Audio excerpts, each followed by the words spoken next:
Coucou. Aujourd'hui c'est un nouveau jour et c'est un jour merveilleux, tu sais pourquoi? J'ai mon 3 ans de pensée positive. Et franchement, ça n'a pas été facile. Dans mon pays à Toulouse, à la FNAC, ils ont tout refait. Donc je me perds totalement dans les rayons, j'y vois plus rien. Donc je l'ai trouvé chez Cultura, il en restait un seul. Donc dépêchez-vous. Ah, mon chien arrive, il va me faire tout tomber. C'est un gros chien. Oui, tu es mignon. Doucement, doucement, tu es mignon. Oui, moi, oui. Dépêchez-vous d'aller chez Cultura parce qu'il en reste plus beaucoup. Donc, vous pouvez vous dire peut-être encore un journal qui est de développement personnel. Qu'est-ce qu'il y a un petit peu? Bon, déjà, c'est sympa, il y a un marque-page avec la photo de Laetitia. Oui, tu es mignon. Assis. Assis. C'est bien. Chut. Je vais pas réussir à faire la vidéo. Assis. Assis.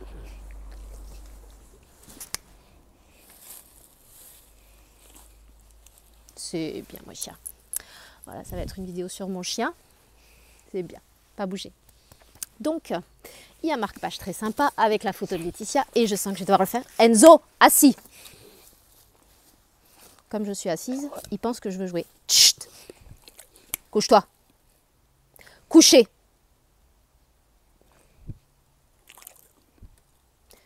Coucher.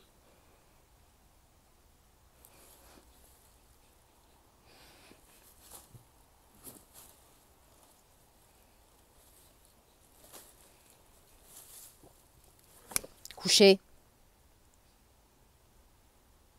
Vous avez vu l'autorité? Tu bouges pas. Pas bouger. Donc, moi non plus, j'aime pas les montages, ça restera. Ce journal est hyper sympa. En fait, c'est un mixte entre le cahier créatif. Il y a plein de petits coins où on peut gribouiller, colorier, faire du collage. Donc j'ai trouvé ça hyper sympa que ce soit un mixte entre le cahier créatif, entre le journal intime et les questions de développement personnel qui, je te l'avoue, j'en ai fait pas mal des cahiers de développement personnel, des choses un petit peu comme ça. Et franchement, il y a, chut, Enzo, il y a beaucoup de questions, je trouve, qui sont bien ciblées et qui chamboulent pas mal. Voilà, c'est bien que ce soit sur 3 ans parce que le 5 ans de réflexion, qui est aussi super, on n'a pas trop la place d'écrire puisque c'est sur 5 ans, donc il y a une toute petite place. Et de toute façon, voilà, si on veut continuer après, rien ne nous empêche de continuer sur d'autres cahiers. Donc voilà, 3 ans c'est bien, voire même 2, hein, puisque on peut quand même voir l'évolution.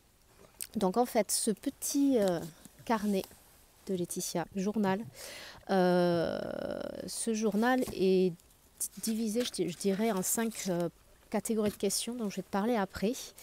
Donc je te disais, il pose des questions qui nous secouent, qui nous amènent à nous remettre en question, mais c'est fait avec bienveillance en fait. Donc Enzo, arrête de tout faire bouger. C'est un gros chien. Oui, tu es mignon. Pas bouger. C'est divisé en 5 types de questions. Moi, ce que j'ai trouvé très original, les premières catégories de questions, c'est sur tout ce qui est au niveau des sens. Et c'est bien parce que quelque part, pour être bien, il faut apprendre à se connaître. Et quoi de mieux que d'écouter ses sens, que d'être attentif à ces différents sens. Donc par exemple, elle te demande l'odeur qui te rend particulièrement heureux ou l'odeur qui te rappelle ton enfance. Je me suis aperçue que finalement c'était un peu c'était la même réponse, en tout cas pour moi, qui me rendait heureuse et qui me rappelait mon enfance, c'était l'odeur du café, parce que je suis d'une famille d'origine italienne, ça sentait tout le temps le café à la maison. Donc voilà, tu vois, tu réfléchis en fait à plein de choses sur des questions toutes simples. Quelle est ta chanson qui te fait immédiatement danser? J'ai pensé pareil à une chanson d'enfance qui s'appelle Volare des Gypsy Kings, parce que je me souviens très bien qu'en fait aussi ça me rappelle des souvenirs d'enfance puisque je les entendais sur la plage à l'époque où ils n'étaient pas trop connus, le soir sur le port. Ils jouaient comme ça, voilà, sur le port gratuitement pour les passants. Et donc c'est là où j'avais découvert les Gypsy Kings. Ça remonte un petit peu.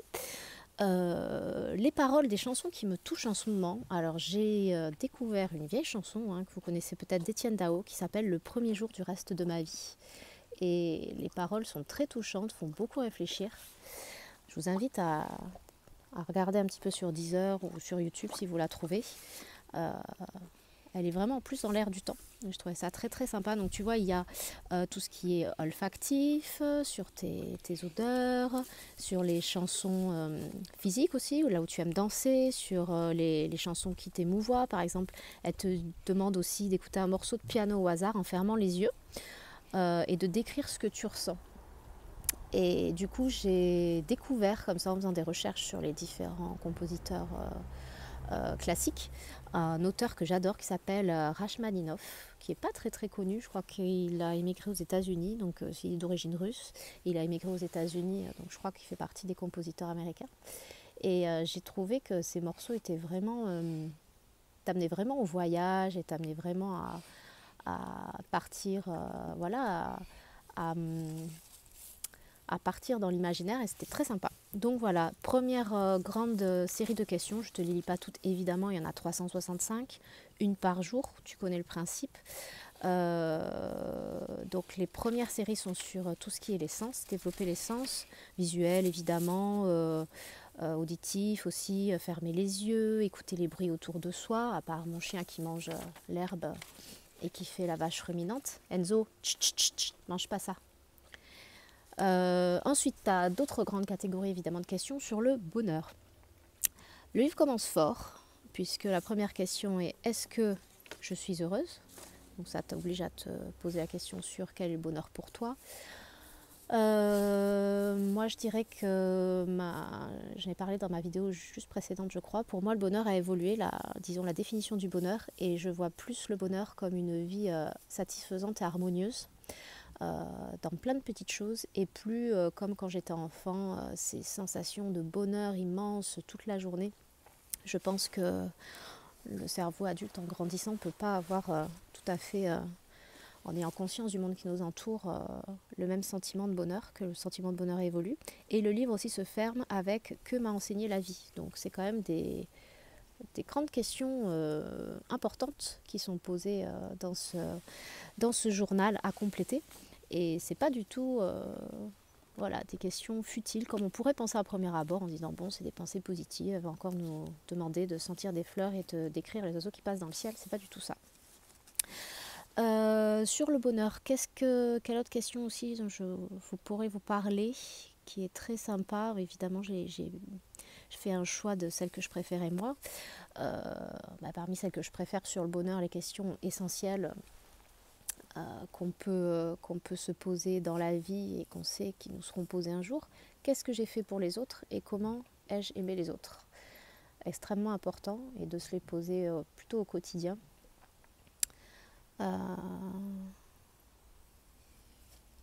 Voilà, sur le bonheur, il y a des pages très sympas aussi. Je décide de danser tous les jours pendant un mois. En cuisinant, en faisant le ménage, au réveil, etc. J'ai vu il y a peu un documentaire qui parlait un petit peu de neurologie et des bienfaits de la danse sur le cerveau, des bienfaits du chant, puisque ce journal t'invite aussi à chanter tous les jours, et franchement ça fait beaucoup de bien. Et voilà, même si tu chantes pas bien, même si tu danses pas bien, il y a vraiment des bienfaits au niveau du cerveau. Et notamment pour la danse par exemple, j'ai un abonnement sur Deezer et je me suis téléchargé des musiques de djembé africaines avec des sons basiques mais très répétitifs, et effectivement faire des tâches comme faire ton ménage ou bouger dans ta maison, te déplacer avec ce genre de musique, c'est vraiment très bon pour le cerveau. Ça t'entraîne et ça t'aide à produire des molécules qui font que tu vas plus ressentir la joie, le bonheur. Il pose aussi des questions, ce qui est très rigolo. Mon dernier fou rire, c'était quand? Ça m'a fait penser à un film que j'ai vu hier soir avec mon mari, où les personnes inventaient des dialogues en regardant des personnages au loin et des scènes au loin. Et on aime bien faire ça comme jeu, c'est extrêmement drôle parce qu'évidemment ça part dans toutes les dérives sans savoir du tout ce que les personnes se disent, juste en regardant en fait leurs gestes et leur interaction. C'est extrêmement drôle. Donc voilà pour ce volet sur le bonheur. Enzo, me fais pas tomber la caméra. Ensuite, il y a un grand volet évidemment sur toi, sur ce que tu peux aimer. Les 3 derniers livres, par exemple, que tu as beaucoup aimé, je te renvoie à une de mes dernières vidéos du docteur Charbonnier, qui était sur les 3 clés pour franchir les pires épreuves de la vie. Par exemple, avoir un canet corso, c'est compliqué de franchir, de faire une vidéo avec un canet corso. Mais oui, tu es beau. J'ai eu beaucoup de chance parce que Dr Charbonnier m'a envoyé son dernier livre, 7 choses, que je vais décrire dans une prochaine vidéo et qui est vraiment super, super chouette. Donc ça fait partie de mes derniers best-sellers. Elle dit aussi plante des graines et vois des graines de tout ce que tu manges et vois un petit peu comment ça se passe. Alors Laetitia, comment te dire? Ah si, Enzo. C'est bien. Quand tu plantes des graines comme ça, il y a très très peu de chances que ça prenne. Surtout des choses que tu manges. Même si tu achètes des légumes bio, c'est mon cas, j'essaie au maximum d'acheter des fruits et des légumes bio. Par exemple, j'ai planté dernièrement des pépins de citron et d'orange. Et il faut savoir une chose, c'est que... Ah si, c'est que ça se plante pas comme ça en fait. Il faut vraiment... après, il faut le faire parce que c'est bien d'apprendre et d'apprendre de ses erreurs. Mais il faut vraiment prendre les pépins, les faire tremper dans l'eau par exemple pendant 2-3 jours. Ensuite, retirer la peau des pépins de façon à ce qu'elle puisse germer plus facilement. Il faut l'aider en fait, il faut aider le pépin. Et après avoir fait tremper dans l'eau pendant 3 jours, il faut les mettre dans le noir pendant 2 semaines. Et voilà. Et là, tu vois, j'ai fait ça par exemple il y a déjà 6 mois et j'ai des orangers et des citronniers qui font cette taille-là que je garde dans un endroit bien lumineux. Enfin voilà. Juste planté comme ça, je l'ai fait avec des fraises par exemple. Alors ça a bien pris et puis il a fait trop chaud et elles ont crevé. C'est vraiment vraiment pas évident. Donc voilà, ça demande un apprentissage, mais faites-le quand même, parce que faites-le aussi avec les enfants, c'est super qu'ils voient les graines germer et se développer. Elle vous demande quel est votre choix de prochain voyage, quelle citation ou poésie nous touche. Moi, ça m'a fait penser au livre Citadelle d'Antoine de Saint-Exupéry, un de mes livres préférés de la vie, où il y a plein de belles citations très humaines et magnifiques. Donc je pense que je ferai une vidéo très prochainement là-dessus. La chose enfantine que j'aime toujours faire. Alors, avec des enfants, on apprend à rejouer avec eux, et c'est bien de vraiment rejouer avec eux, parce que ça renforce le lien et c'est beaucoup plus fun pour eux. Et finalement, je me suis aperçue qu'il y avait plein de choses que j'aimais encore faire, comme les gamins, la marelle, l'élastique, jouer aux osselets, le diabolo, quoi d'autre, le jonglage, Et puis encore une fois, c'est bon pour le cerveau parce que ça vous fait travailler des parties du cerveau par le jonglage ou autres qui ne sont pas forcément développées, utilisées. Donc encore une fois, varier beaucoup de choses. C'est toujours bon pour le cerveau. Et ce qui est bon pour le cerveau, c'est bon pour le bonheur. Quoi d'autre? Il y a tellement de questions, c'est compliqué de choisir. C'est très compliqué de choisir, 365 questions. Ah oui, un truc que j'ai trouvé très très sympa, que j'avais déjà entendu parler, mais vraiment la façon dont elle le présente, ça donne vraiment envie de le faire. C'est je crée un panneau où j'écris mes objectifs, où j'écris des phrases inspirantes et aussi où je fais des collages de ce que j'aime. Et un panneau que je mets évidemment dans un endroit où je peux le voir tous les jours, pour y penser tous les jours et évidemment favoriser le fait que tout ça se réalise. Donc j'ai trouvé ça très sympa, je vais le faire. Ensuite, de quoi je voulais vous parler encore? Ma meilleure recette de dessert qui me fait fondre et que j'aimerais transmettre. Alors pour moi, ce sera la galette, comme la galette des rois, la galette au beurre frangipane. Parce que les enfants en raffolent, parce que j'ai eu plein de compliments dessus, donc j'avoue que je suis assez fière de cette recette de galette, qui est très très simple, mais qui dépend encore une fois de plein de bons ingrédients, au bon beurre et aux bonnes amandes pilées. Et voilà, les enfants peuvent apprendre à le faire, c'est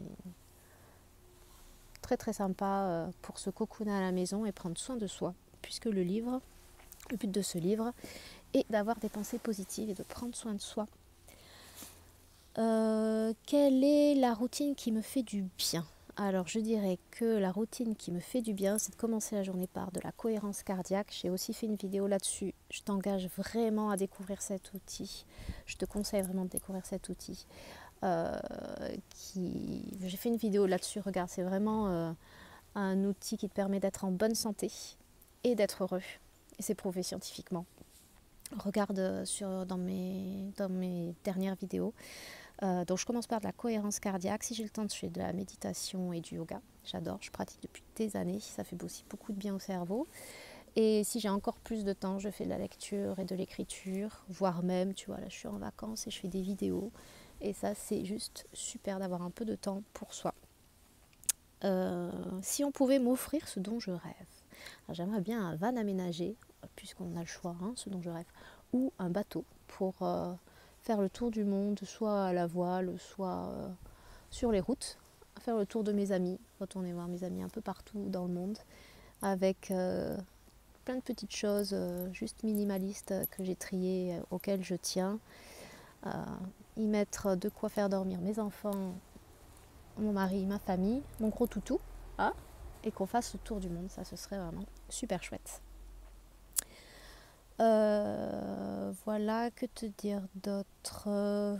Ça, c'était les questions sur moi. Il y en a encore plein. Là, j'en laisse plein. Je te dis celles qui m'ont parlé à moi, mais je suis sûre qu'il y en aura plein qui te parleront à toi. Je reste un jour à la maison pour m'occuper de moi. Qu'est-ce que je fais au prochain week-end loin de la maison qui me fera du bien?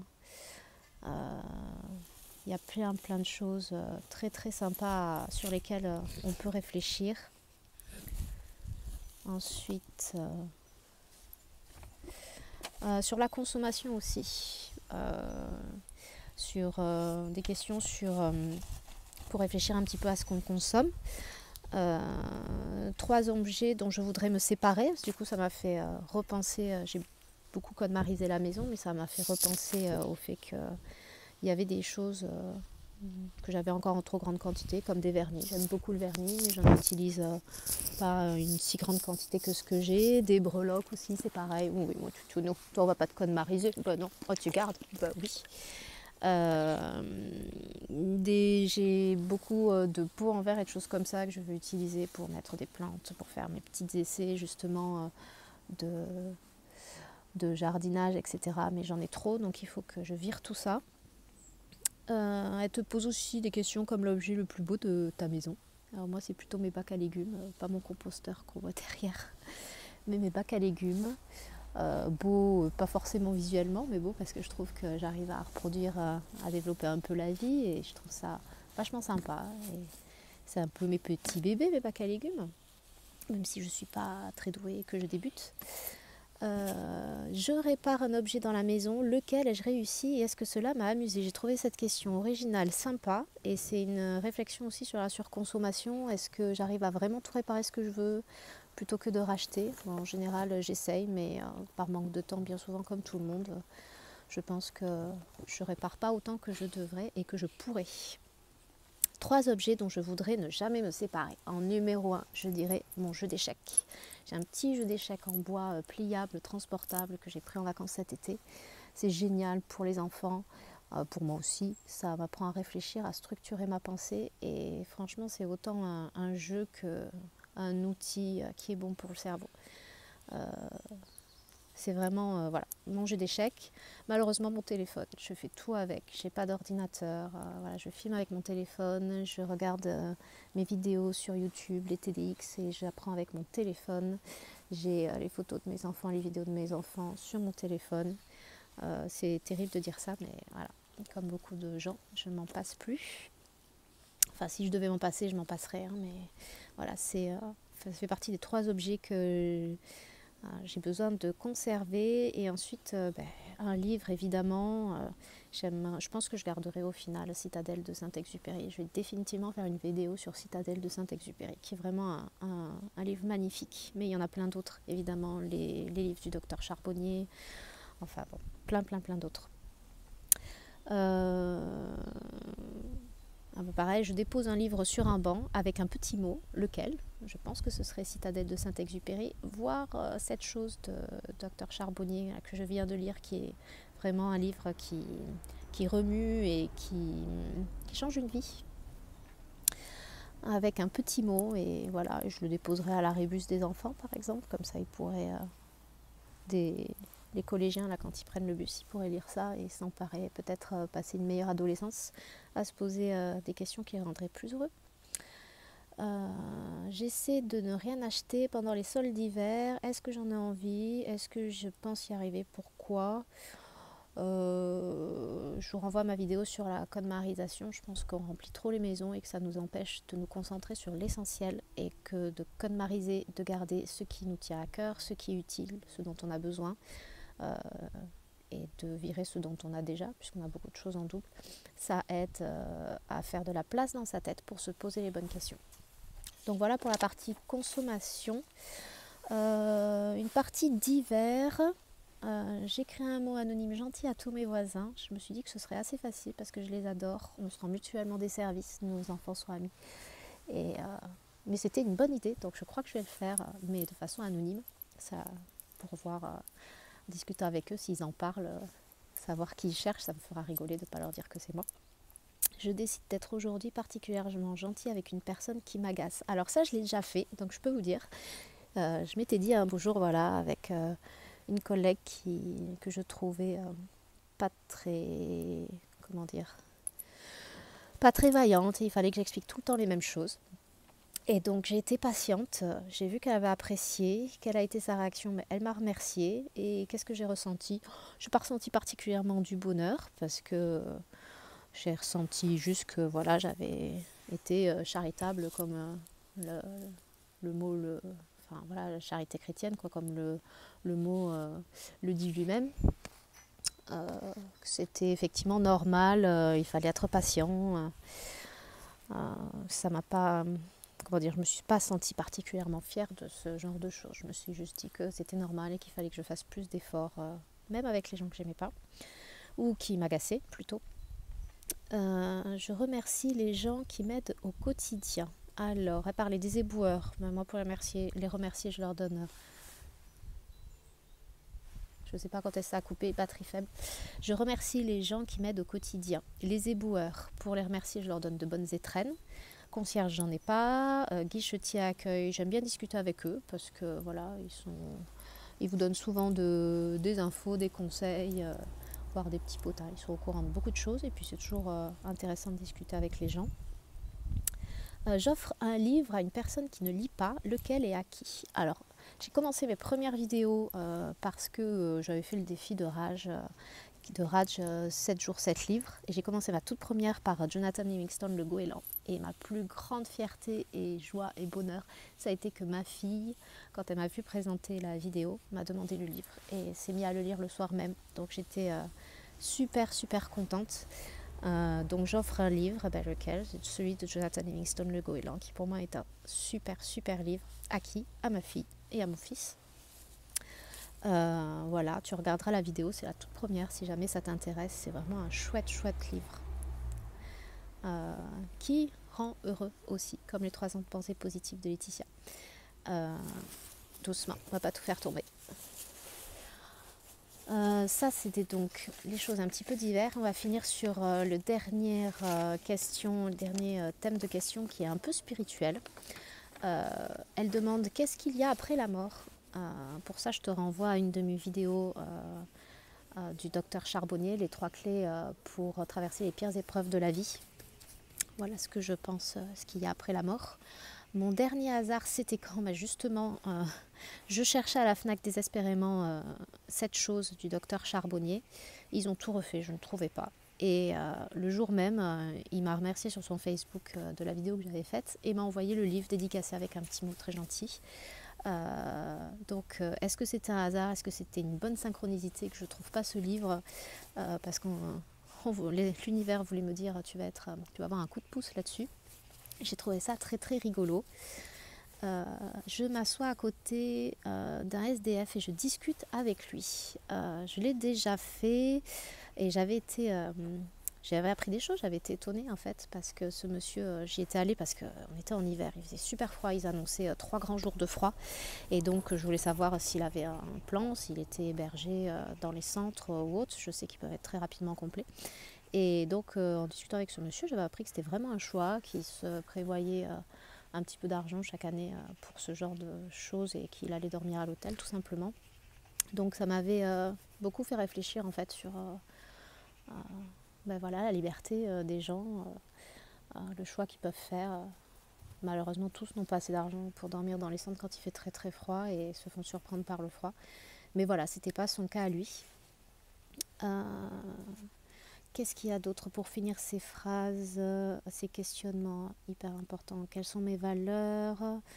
Je décris ma dernière peur. Est-ce que j'ai eu raison de l'affronter? Ma dernière peur, ça a été d'oser faire l'hypnose avec les ateliers du docteur Charbonnier. Je l'ai fait, celui de Toulouse, en septembre. C'était vraiment une expérience.